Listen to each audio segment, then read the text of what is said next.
There was once a dog who used to snap at people and bite them without any provocation, and who was a great nuisance to everyone who came to his master's house.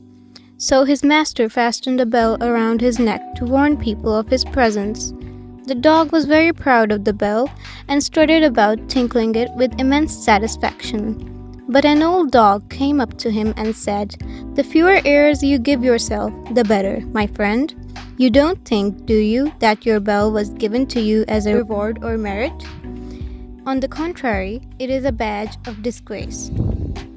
Notoriety is often mistaken for fame. A man and his wife had the good fortune to possess a goose which laid a golden egg every day.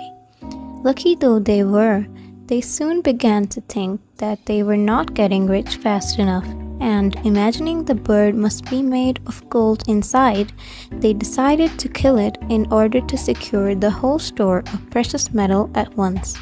But when they cut it open, they found it was just like any other goose. Thus, they neither got rich all at once, as they had hoped, nor enjoyed any longer the daily addition to their wealth. Much wants more and loses all. A peacock taunted a crane with the dullness of her plumage. "Look at my brilliant colors," she said, "and see how much finer they are than your poor feathers." "I am not denying," replied the crane, "that your feathers are far gayer than mine. But when it comes to flying, I can soar into the clouds, whereas you are confined to the earth like any dunghill cock. Fine feathers don't make fine birds."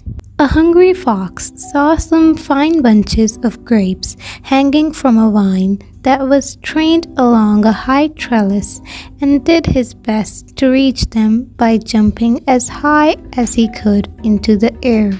But it was all in vain, for they were just out of reach.